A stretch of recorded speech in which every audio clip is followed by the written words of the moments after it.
Pemirsa dan hadirin sekalian, kita akan lanjutkan perdebatan ini masuk ke sesi yang keempat. Sesi yang keempat itu seperti yang saya sampaikan tadi, masing-masing pihak akan memberikan satu pertanyaan kepada pihak yang satunya.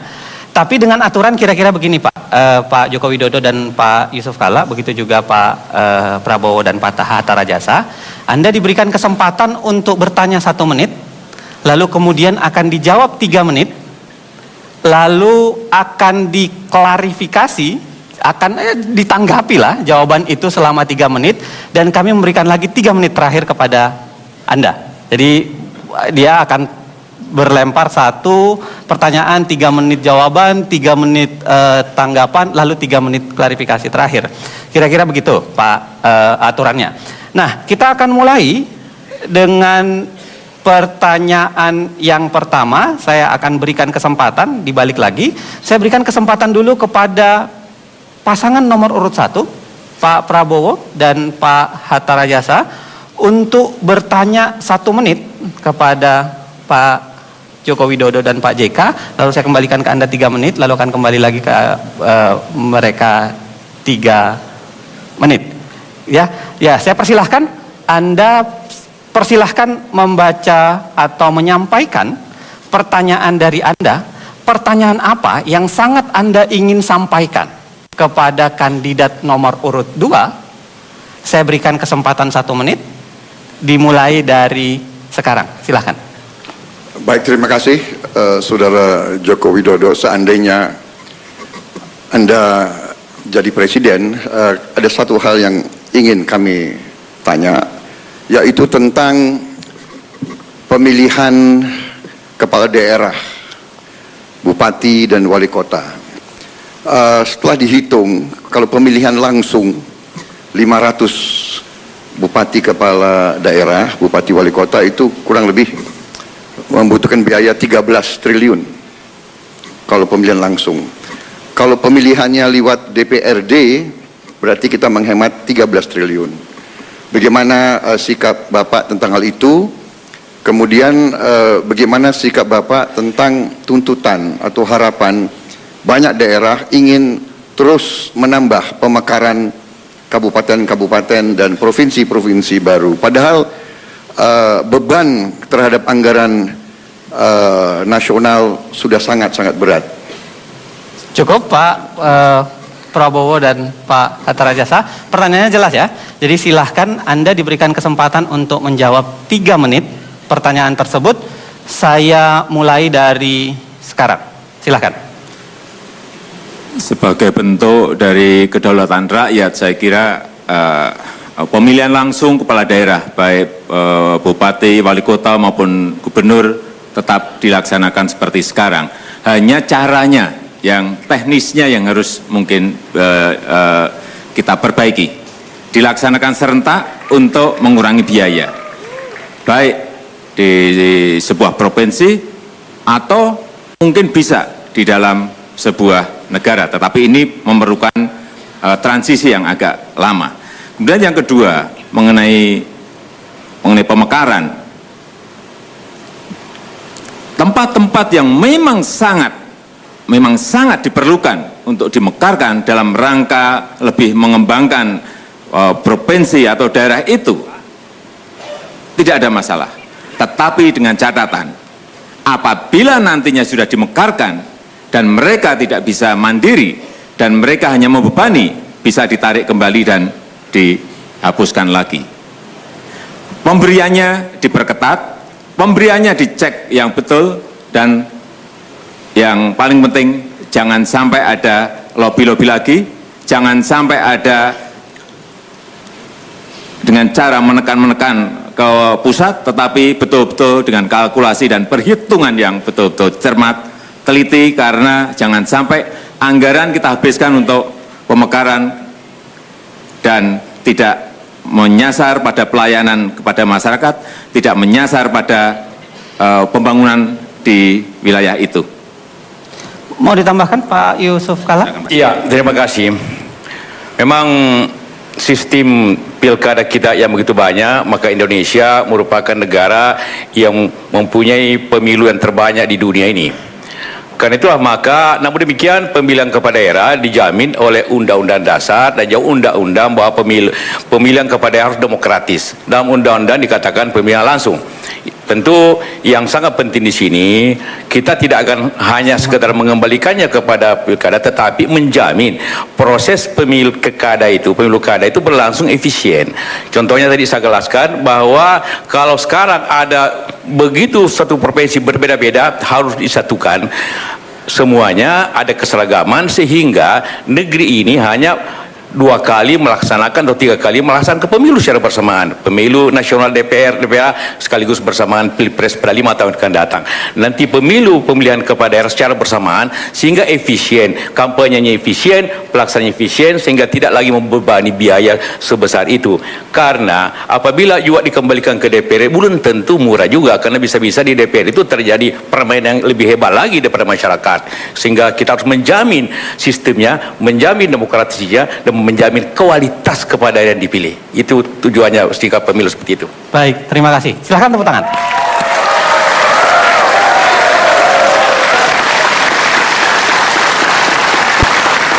Pak Prabowo dan Pak Hatta Rajasa sudah mendengarkan barangkali dan mencatat, saya lihat tadi. Anda silahkan memberikan tanggapan, catatan kritis juga boleh terhadap jawaban yang diberikan dari Pak Joko Widodo dan Pak Yusuf Kalla. Anda punya waktu 3 menit, saya persilahkan dari sekarang. Silahkan. Ya, saya diberi kesempatan Pak Prabowo untuk menanggapi. Walaupun tadi itu belum dijelaskan seperti apa yang disebut efisien, itu masih kualitatif, belum terukur, tapi memang kita harus melaksanakan sebuah pemilihan yang lebih sehat, yang lebih terukur, yang tidak terlalu boros dengan biaya. Walaupun Undang-Undang Dasar 45 kita tidak mewajibkan pemilihan presiden, bupati, wali kota, gubernur secara langsung sebagaimana pemilihan presiden, namun pemilihan demokratis tersebut saat ini kalau melalui DPR memang masih memerlukan transisi waktu yang cukup kita perlukan. Oleh sebab itu memang esensinya adalah pemilihan langsung itu memang itulah yang dikehendaki oleh rakyat saat ini, namun memang harus kita lakukan dalam kondisi atau keadaan yang betul-betul bisa tidak membebani biaya yang tinggi. Misalkan kalau kita ambil contoh saat ini sedang digagas untuk pemilihan secara serentak. Saya kira serentak ini akan menghemat biaya yang cukup menekan, cukup murah, dan ini memerlukan waktu yang ke depan ini untuk segera kita persiapkan dengan baik. Ya, ini pandangan kami terhadap itu. Masih ada Pak Prabowo barangkali mau menambahkan? Mohon, saya tadi kurang begitu jelas tentang pemekaran. Kriteria apa yang Bapak, ya daerah mana? Kalau satu daerah minta, daerah lain juga minta dan tidak dikasih, ini kira-kira bagaimana? Dari segi penghematan anggaran dan dari segi keadilan antara daerah. Ada satu kabupaten sebagai contoh yang jumlah penduduknya hanya 20.000. Tapi dikasih pemekaran.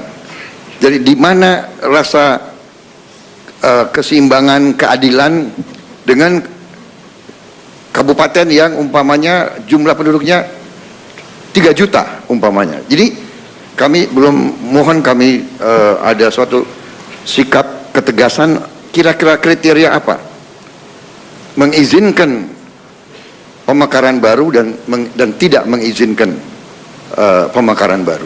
Apakah jumlah penduduk, apakah luas wilayah, apakah keamanan atau letak geografis, kira-kira di mana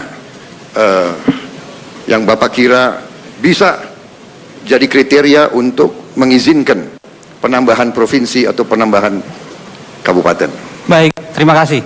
Silakan tepuk tangan. Saya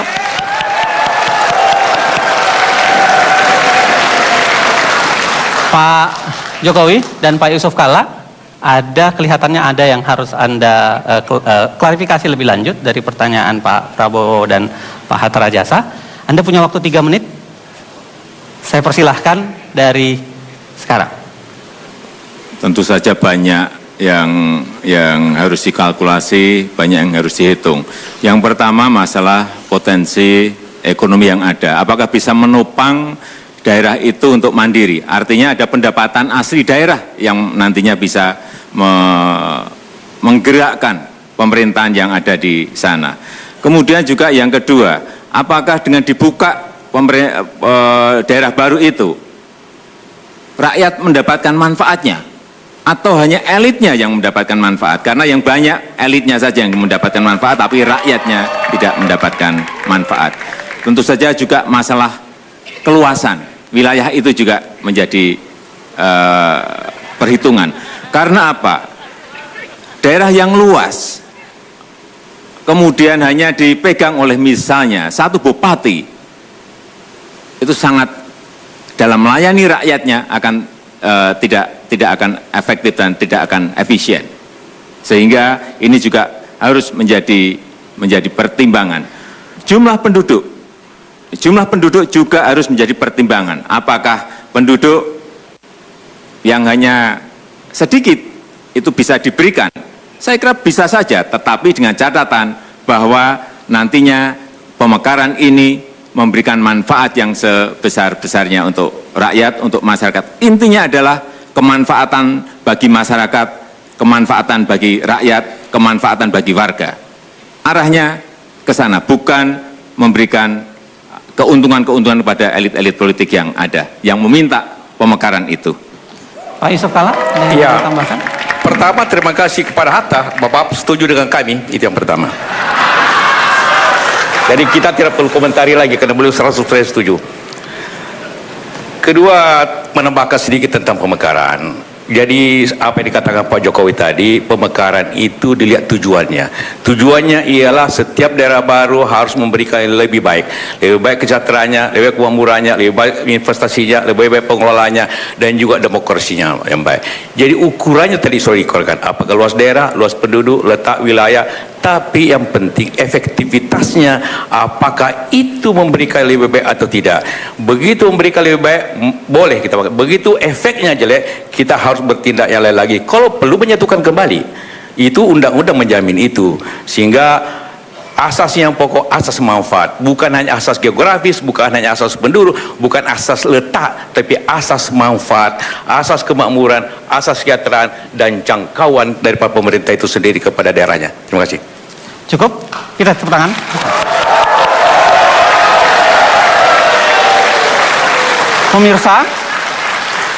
Pemirsa dan hadirin sekalian, pertanyaan pertama tadi dari pasangan nomor urut 1 ke pasangan nomor 2 sudah kita laksanakan. Sekarang kita balik.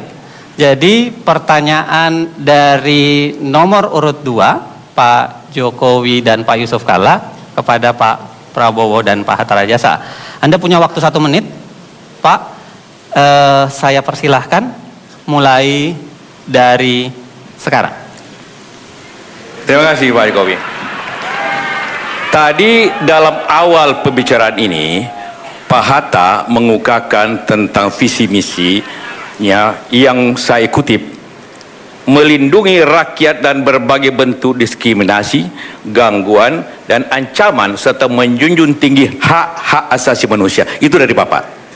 Kedua, dari Pak Prabowo mengatakan, tiada pengikut yang salah, hanya pemimpin yang salah. Sekarang pertanyaannya, bagaimana Bapak ingin menyelesaikan pelanggaran hak asasi manusia masa lalu dan menjaga hak asasi dipertahankan pada masa datang? Itu aja. Silahkan, kalau ada yang mau tepuk tangan silahkan.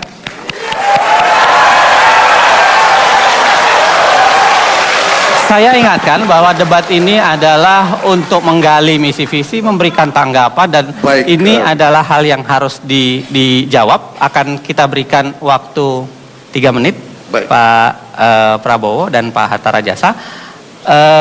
Kita mulai dari sekarang. Silahkan Pak. Baik, hak asasi manusia yang paling dasar adalah hak untuk hidup. Kemudian tugas Undang-Undang Dasar yang diberikan kepada sebuah pemerintah republik adalah melindungi segenap tumpah darah Indonesia. Itu tugas utama pemerintah. Sebuah pemerintah harus melindungi segenap tumpah darah dari segala ancaman, apakah dari luar negeri atau dari dalam negeri. Jadi saya sekian puluh tahun adalah abdi negara, petugas yang membela kemerdekaan, kedaulatan, dan hak asasi manusia, mencegah kelompok-kelompok radikal ataupun kelompok-kelompok yang menggunakan kekerasan mengancam keselamatan hidup orang-orang yang tidak bersalah. Orang-orang yang tidak bersalah. Jadi manakala kita menghadapi kelompok-kelompok yang merakit bom, yang ingin menimbulkan huru-hara, yang mengancam kelangsungan hidup negara dan bangsa, ya, mereka ini ancaman terhadap hak asasi manusia. Nah, karena itu kewajiban seorang petugas, kewajiban seorang pembela negara dan bangsa melindungi segenap tumpah darah dari ancaman-ancaman tersebut. Dalam pelaksanaan tugas sebagai prajurit, manakala kita melaksanakan tugas dengan sebaik-baiknya, yang menilai itu adalah atasan. Jadi saya mengerti, Pak, arah Bapak. Tidak apa-apa. Tidak apa-apa, ya. Saya tidak apa-apa, tetapi saya ada di sini, saya sebagai mantan prajurit telah melaksanakan tugas dengan sebaik-baiknya. Selebihnya atasan yang menilai. Apakah saya, kan arah Bapak kira-kira gitu, bahwa saya tidak bisa menjaga HAM karena saya pelanggar HAM, kira-kira itu kan Bapak arahnya. Iya kan? Padahal Bapak tidak mengerti, justru kami ini di tempat-tempat yang susah, di mana-mana sering harus ambil tindakan untuk keselamatan rakyat Indonesia yang banyak. Sebagai contoh, di negara kita, di Singapura, tetangga kita, memegang bom saja itu hukuman mati, wajib. Memegang saja, tidak melaporkan. Apalagi merakit, apalagi menyebarkan. Jadi saudara Pak Yusuf Kalla, saya bertanggung jawab dan hati nurani saya bersih. Saya pembela hak asasi manusia yang paling keras di Republik ini. Saya tidak ragu-ragu. Cukup Pak Prabowo. Silakan tepuk tangan.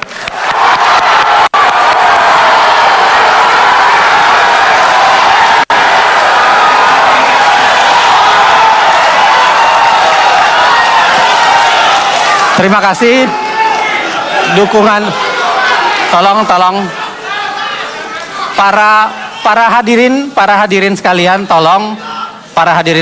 tolong lagi-lagi kita memberikan dukungan dengan batasan yang sudah kita sepakati tadi. Dan ini adalah penyampaian visi dan misi, dikaitkan dengan visi dan misi. Jadi pertanyaannya juga kira-kira ke arah yang sana.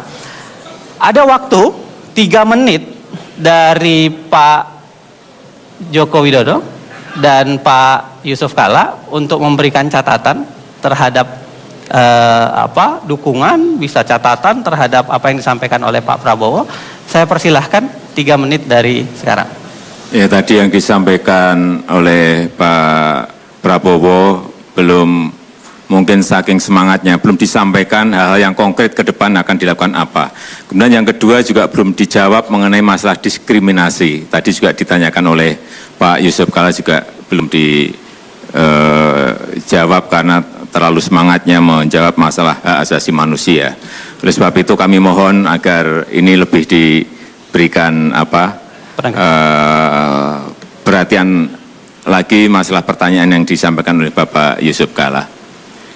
Pak Yusuf Kalla mau ditambahkan? Ya, terima kasih tadi atas beberapa penjelasannya. Maaf Pak, tadi saya masalah diskriminasi dan sebelum diskriminasi apa? Diskriminasi dan bagaimana konkretnya? Ya, konkretnya, pelaksanaan konkretnya ada 2 hal yang seperti belum. apa? Pak Yusuf Kalla mau menambahkan? Masih Anda punya waktu 2 menit? Pak Prabowo, terima kasih atas tadi penjelasannya. Pertanyaannya lebih minta penjelasan lagi. Bapak tadi mengatakan bahwa semua pelanggar itu pakai bom. Apakah tahun 98 itu? Tidak semua. Tidak semua ya. Pak Jelas Prabowo, tidak semua Pak pakai Prabowo. bom. Oke. Jadi tidak semua dilesakan dengan alasan bom, gitu Pak ya? Pak Yusuf Kalla, mohon pertanyaannya jangan langsung direct, tetap pada saya, nanti akan saya persilakan. Begitu juga Pak Prabowo, mohon ya. Oke. Saya silakan Pak, silakan dilanjutkan. Masih ada punya waktu 1 menit. Iya. Jadi tidak semua pelanggaran HAM itu karena bom. Jadi tentu tidak semua harus dilakukan dengan kekerasan balik, begitu Pak ya. Kedua pertanyaannya, Bapak mengatakan tadi terserah penilaian atasan. Apakah penilaian atasan Bapak waktu itu? Minta maaf karena saya tidak menganggap waktu itu, tapi Bapak menjawab tadi begitu. Sehingga karena yang banyak suatu penilaian lain. Jadi apa penilaian atasan Bapak tentang bagaimana menyelesaikan HAM pada masa lalu? Cukup? Cukup. Itu ya. Kita berikan tepuk tangan.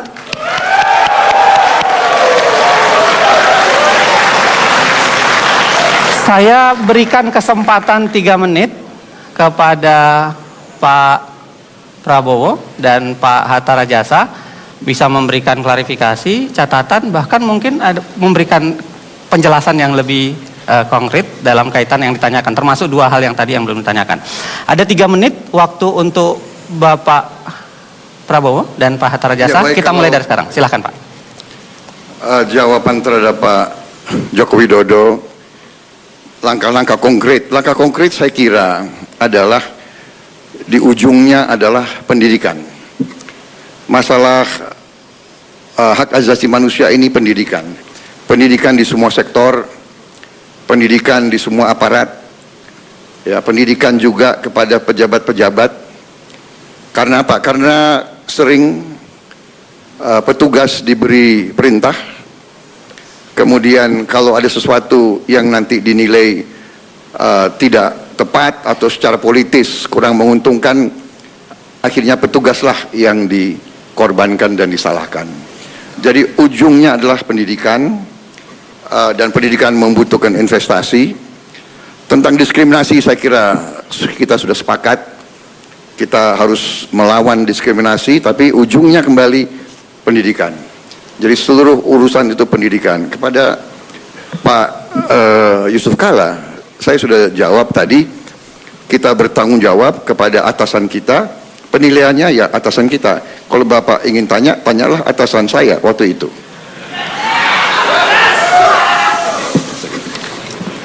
Ada yang mau disampaikan lagi? Pak Hatta Rajasa, barangkali masih ada waktu 1 menit. Saya kira tadi yang disampaikan, ditanyakan Pak Yusuf Kalla kepada saya soal diskriminatif dan Pak Jokowi juga, memang salah satu hal yang paling mendasar menyangkut hak-hak warga negara kita adalah jangan sampai ada diskriminatif dalam perlakuan hukum.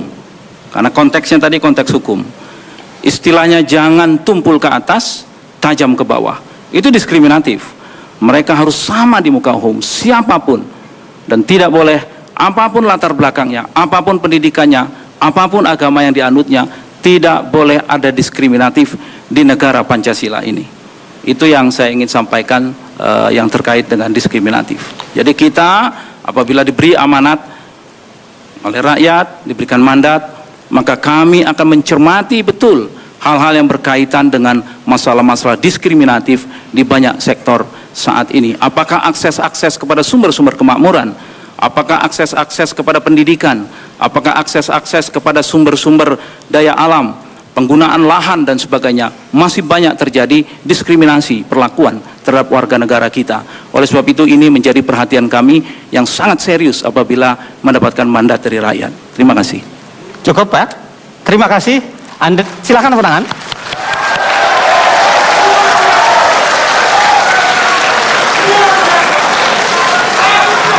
Pemirsa dan hadirin sekalian, Anda sudah mendengarkan sesi keempat, sesi yang ada lontaran saling bertanya antara kandidat, dan tadi kelihatannya ada catatan kritis, ada catatan klarifikasi, dan itu menjadi menarik untuk kita lihat kemudian. Kita akan pindah ke segmen kelima. Segmen kelima ini adalah segmen di mana saya akan memberikan 1 pertanyaan penutup. Jadi Anda kaitkan dengan misi visi Anda. Jadi misi visi Anda itu kan saya tadi perhatikan Pak Prabowo dan Pak Hatta Rajasa, begitu juga Pak Joko Widodo dan Pak JK. Tapi ada banyak obstacle di antaranya. Apa yang Anda lakukan kira-kira untuk itu? Nanti akan saya tanyakan, jangan kemana-mana, kita kembali ke debat calon presiden dan wakil presiden Indonesia 2014. Sesaat lagi. After these messages.